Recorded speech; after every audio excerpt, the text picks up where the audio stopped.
नमस्कार, स्वागत है आप सभी का हमारे YouTube channel today news UP पर। आप जानेंगे इस चैनल के माध्यम से उत्तर प्रदेश की तमाम छोटी एवं बड़ी खबर। तो वीडियो के अंत तक बने रहें। साथ ही चैनल को सब्सक्राइब नहीं किया है तो सब्सक्राइब करके बेल आइकन को प्रेस कर लें। और आप यूपी के किस जिले से न्यूज को देख रहे हैं कमेंट में जरूर बताएं। तो चलिए खबर को शुरू करते हैं, जानते हैं आज का मुख्य समाचार। पूर्वांचल के बाद अब बुंदेलखंड एक्सप्रेसवे पर भरे फराटा 31 दिसंबर तक खुल जाएगा जनता के लिए। जी हां, मुख्यमंत्री योगी आदित्यनाथ ने कहा है कि बुंदेलखंड एक्सप्रेसवे का मुख्य मार्ग हर हाल में 31 दिसंबर तक खोल दिया जाए। मुख्यमंत्री योगी आदित्यनाथ सोमवार को बुंदेलखंड एक्सप्रेसवे परियोजना की प्रगति की पैकेजवार समीक्षा की। उन्होंने वर्चुअल माध्यम से बुंदेलखंड एक्सप्रेसवे परियोजना से संबंधित जिला अधिकारियों को इस कार्य में पूर्ण सहयोग देने के निर्देश दिए। जौनपुर में 45 करोड़ से बनेगा 100 बेड का अस्पताल, होंगी अत्याधुनिक सुविधाएं। जी हां, उत्तर प्रदेश के आवास एवं शहरी नियोजन राज्य मंत्री गिरीश चंद्र यादव ने कहा है कि जौनपुर में चिकित्सीय सुविधाओं को मजबूती देने की कवायद के तहत 45 करोड़ रुपए की लागत से 100 बेड का अत्याधुनिक अस्पताल बनाया जाएगा। इसके लिए 5 एकड़ जमीन अधिग्रहित कर ली गई है। यादव ने मंगलवार को यूनिवार्ता के बातचीत में कहा कि मल्हनी विधानसभा उपचुनाव के दौरान मुख्यमंत्री योगी आदित्यनाथ ने एक जनसभा में 100 बेड के अस्पताल की घोषणा की थी। अस्पतालों में विशेषज्ञ चिकित्सकों की तैनाती के साथ ही जांच के लिए अत्याधुनिक उपकरण की व्यवस्था होगी। शासन के निर्देश पर जिला प्रशासन ने अस्पताल के लिए सिकरारा के समीप 5 एकड़ जमीन अधिग्रहित कर रिपोर्ट सौंप दी गई थी। उत्तर प्रदेश के मिलों में अब चीनी कम, एथेनॉल ज्यादा बनेगा। जी हां, उत्तर प्रदेश में अब चीनी मिलों में चीनी नहीं बल्कि एथेनॉल ज्यादा रास आ रहा है। चालू पेराई सत्र में गोंडा में मिर्जापुर चीनी मिल में गन्ने के रस से सीधे एथेनॉल बनाने का पॉइंट चालू होने वाला है।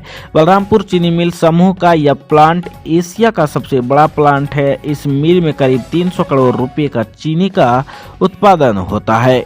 इसके अलावा कई निजी व सरकारी क्षेत्र की मिलों में हैवी सीरों से चीनी के बजाय एथेनॉल की बनाने की ठानी है। उत्तर प्रदेश चीनी निगम की गोरखपुर स्थित पिपराइच चीनी मिल में भी आने वाले दिनों में सीधे गन्ने के रस से एथेनॉल ही बनाया जाएगा।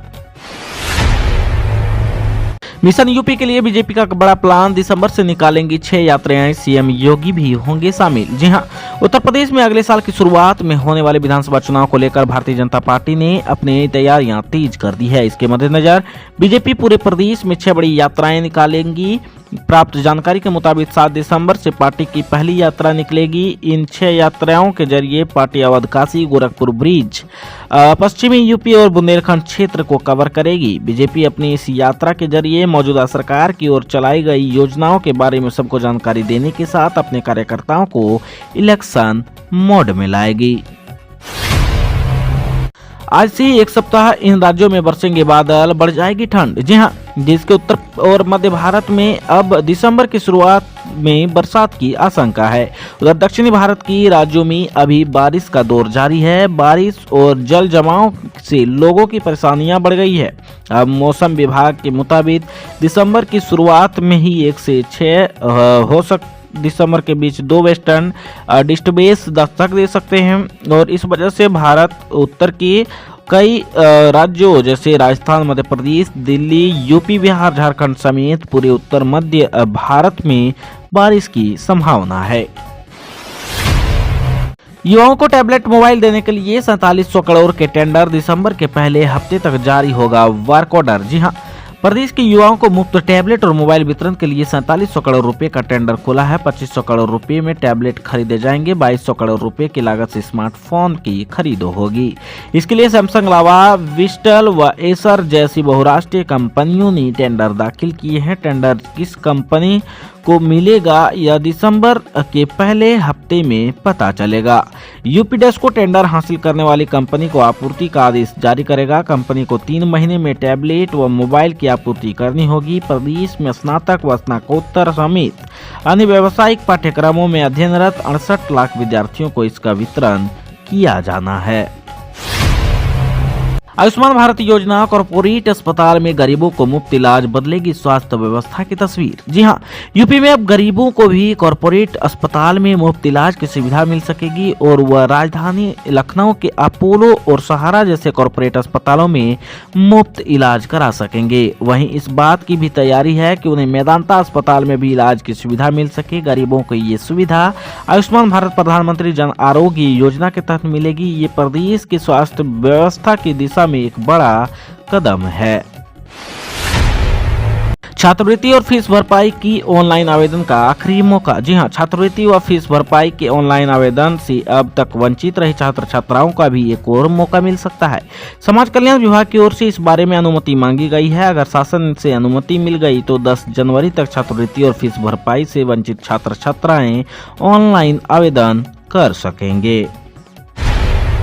कृषि कानूनों की वापसी सिर्फ 5 मिनट की बात थी, उसके लिए 1 साल से बैठे थे किसान। एमएसपी के लिए लंबी है लड़ाई। जी हां, पीएम नरेंद्र मोदी की घोषणा के अनुरूप तीनों कृषि कानून वापस लेने पर संसद की मुहर लग गई। लोकसभा में केवल 5 मिनट के अंदर कृषि कानून को समाप्त करने की औपचारिकता निभा दी गई।